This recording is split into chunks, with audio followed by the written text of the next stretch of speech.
plus de 2 heures de temps pour ñu jël leen yóbbu leen foofu man bi ñu ko waxee rek ñu ne ñu am na keneen ku gaañu ci lañ ñëw ci hôpital bi fartage fekk sëñ Cheikh Thioro médecin yi nag nanguwuñ ñu dugg mais moom lañ bàyyoon mu dugg ci biir pour s'enquérir de la situation donc loolu mooy li fi xam ne moo fi xew actuellement xam naa dinañ leen toppaatal dem delluwaat ci liggéey bi pour def cumul bureau yi pour xam waaye li leer daal mooy actuellement nii boo xoolee daanaka mën nañu wax razzia dégguñ fi ay bureau de vote yoo xamante ne vraiment coalition Benno Bokk Yaakaar gagné nañ ko ci département bu Mbacké wala ci commune bu Touba Awa Diom Ndiaye. jërëjëf Mamadou Mactar Sarr kon dañuy continuer rek bàyyi la nga wëyal liggéey bi ci vague de félicitations yi ba léegi maa ngi fii ak benn bu Anta Babacar Ngom Diack mu ne félicitations à monsieur Bassirou Diomaye Faye pour sa victoire incontestable qui est le fruit de la volonté des Sénégalais. Le peuple a parlé et nous respectons pleinement sa décision démocratique. Je souhaite à monsieur Faye plein succès à la tête du Sénégal et espère que son mandat apportera prospérité et harmonie à notre nation. mooy vague yi nga xamante ne communiqué yi ñu ngi kii bu si ñenn ñi su leerulee trop ñenn ñi seen bos ils vont droit au but pour reconnaître la victoire Moustapha de Bassirou Diomaye Diakhar Faye. Le texte d'Anta Babacar Ngom est très élégant. Oui. Franchement c'est très élégant. Elle est direct au et daf koy grandir moom Anta Babacar Ngom. li ma doon bëggoon wax rek mooy dama doon xool les compilations la faites par nu mu tudd sax Alphonse Diombo Tchekan c'est ça. Statisticien au RFM. Oui. Et je remarque simplement que finalement Khalifa Ababacar Sall est troisième, hein? D'après ce que je vois comme ça, si Bassirou Diomaye est en tête, c'est normal. 56 virgule quelques %, am na ñu ne 58%, Amadou Ba 31,4%, mais je lis également Khalifa Ababacar Sall 4%. Ce qui veut dire que si ça se confirme, Khalifa est devant ñoom Aliou Mamadou Dia, Idrissa Seck et tout le reste du peloton, quoi.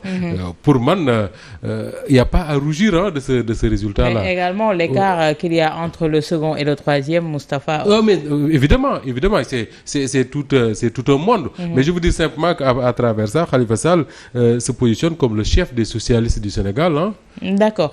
Ñu dem Louga jëli Omar Kayre. Omar Awa Kayre. Awa Diop maa ngi lay nuyu. maa ngi lay fay bu baax Omar fi mu nekk nii Ñambur nag mun nañoo wax ne séeréer yi colonisé nañ leen wala nu mu demee. waaw fii de bu doon colonisation dem naan moom mat na sëkk parce que ci bureau de vote yi nga xam ne ñoo nekk dans la commune de Louga yëpp amul benn bureau boo xamante ni waa coalition Benno Bokk Yaakaar gagné nañ ko. dama lay jox rek yi nga xam ne mooy bureau yi gën a mag ci Louga boo jëlee Manar nga xam ne 9 bureaux de vote la foofu nombre d'inscrits yi mi ngi toll ci 5389.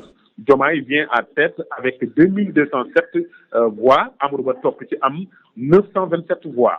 boo demee ci centre école Ndiang bi nga xam ne mooy centre bi gën a mag aussi nga xam ne foofu 10 bureaux de vote la nombre d'inscrits di 5857 foofu aussi Diomaye moo ñëw en tête ci 2616 voix Amadou Ba topp ci ginnaawam am 741 voix nga gis écart bi ni mu yaatoo nga ñëw Kër Serigne Louga Nord foofu aussi bureau de vote 8 la nombre d'inscrits di 3513 foofu Diomaye aussi mu ngi ñëw en tête avec 1391 voix Amadou Ba toll ci am ci 639 voix boo ñëwee également ci Kër Serigne Louga Sud foofu nga xam ne Kër Serigne Louga Nord bii nag ma wax foofu la Moustapha Diop voté foofu dañ ko fa gagné Kër Serigne Louga Sud aussi foofu 6 bureaux de vote la ci 3471 inscrits Diomaye ba tey moo ñëw en tête avec 1387 voix Amadou Ba am 562 voix foofu gis nga tamit écart bi ni mu yaatoo boo ñëwee Marbat aussi 4231 inscrits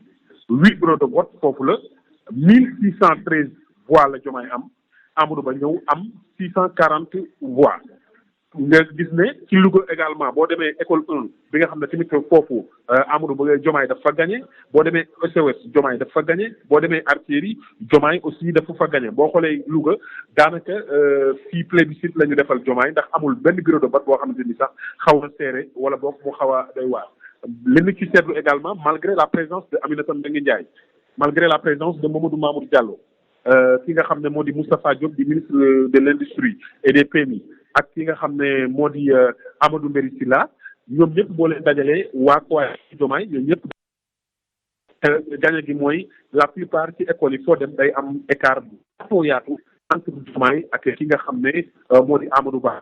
boo xoolee également li feeñaat ci résultats yi mooy école Marbat fu mel ni SOS fu mel ni également école 1 yooyu aussi da nga daan gis coalition Benno Bokk Yaakaar daf cee defoon ay résultats ci élection présidentielle bii passé waaye ren bi écart bi dañu ñëw ne creuser opposition bi dafa creuser écart bi bu baax a baax ndax bu ñu fàttalikee foofu aussi fief la ku mel ni Oumar Boun Khattab Sylla nga xam ne mi ngi bokkoon Benno Bokk Yaakaar te ci élection yi mu bank loxoom loolu tamit dafa feeñ ci résultats yi.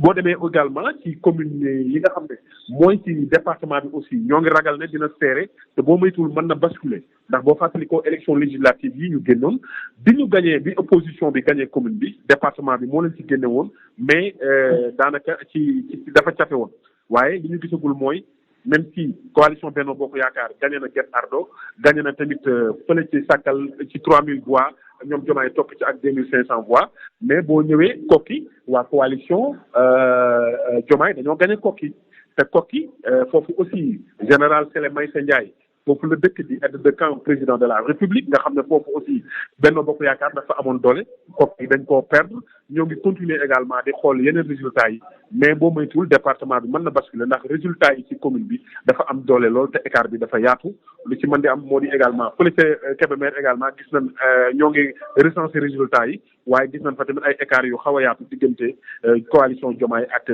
Benno Bokk Yaakaar gis ngeen ne dans plupart les tendances bi ñu gis ci réew mi fii ci localité yu bari loolu moo xew Louga même si ñu bari ñoo ngi doon tiit ne Louga ak Benno Bokk Yaakaar même si ama doole du ñàkk Diomaye du creuser kii bi waaye dafa mel ni population bi surtout la masse silencieuse ñoo exprimé wu ndaxte lii moom loolu rek moo ko expliqué. Mourti tamit am nga fa quelques informations par rapport au bureau de vote. fan ci Darou Mourti. Darou Mousty waaw ñoo foofu ci département Kébémer yi ñoo ngi recensé foofu gis nañ ay kii mais ñoo ngi recensé dañuy bañ a wax lu ñu kiiwul ñoo ngi recensé résultats yi. ci kanam tuuti daañu dikkaat ak yéen ci département bu Kébémer. d'accord ci vague de félicitations yi ba léegi dañ ci wéy également par rapport au communiqué yi nga xamante ne ñu ngi wéy di ko jot bi ñuy mujjee jot mi ngi bawoo ci professeur Daouda Ndiaye. mu ne chers compatriotes, je rends grâce à Allah subhanahu wa ta'ala. Je tiens vivement à remercier les militants, souteneurs et sympathisants de président Daouda 2024 pour leur appui et leur engagement sans faille à mes côtés.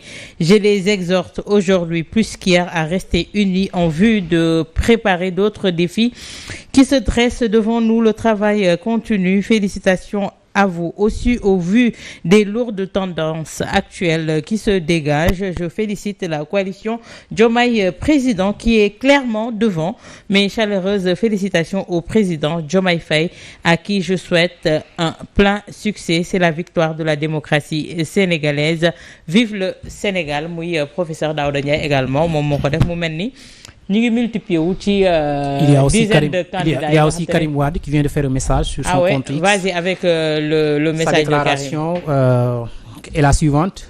Chers compatriotes, je félicite chaleureusement Bassirou Diomaye Faye pour sa victoire éclatante dès le premier tour de l'élection présidentielle. Nos concitoyens ne se sont pas laissés manipuler par de basses manœuvres visant à fausser la sincérité du scrutin. La démocratie a gagné. Je remercie de tout cœur les militants et les sympathisants du Parti démocratique sénégalais et de ses alliés de la coalition K24 dont les votes ont été essentiels. Notre participation à ce tournant historique exprime clairement notre désir commun d'un renouveau et d'un avenir meilleur pour le Sénégal. Nous devons être conscients de la responsabilité qui nous incombe tous en tant qu'architectes de notre futur. Cette victoire n'est pas une fin en soi, elle est une première étape qui nous permettra de marcher ensemble, unis par le même désir de justice, de transparence et d'égalité. Nous, Sénégalais, devons nous réconcilier et laisser de côté nos différences pour œuvrer ensemble à la construction du Sénégal de demain. Cela nécessitera de notre part un engagement sans faille, un travail acharné. Nous devons mettre l'énergie de notre victoire au service d'actions concrètes qui répondent aux attentes du peuple et qui, comme le veut la jeunesse, posent les fondations d'une société plus juste et plus inclusive. Je m'engage à soutenir pleinement cet effort collectif et j'invite chacune et chacun de vous à se joindre à moi. Nous devons, avec détermination et solidarité, bâtir le Sénégal que nous méritons, un Sénégal où chaque citoyen pourra s'épanouir, où la justice cessera d'être une menace pour devenir une garantie et où nos enfants pourront être assurés d'un avenir prometteur. Pour l'amour de notre pays pays, pour l'avenir que nous souhaitons tous. Engageons-nous avec détermination dans cette grande œuvre de réconciliation et de construction. Célébrons la victoire de la démocratie, mais restons conscients de la longue route qui nous attend. Le Sénégal nous appelle à l'action. Répondons présent avec espoir et courage en avant pour un Sénégal renouvelé et uni. Vive la démocratie. loolu yëpp bind na ko. Karim Meïssa.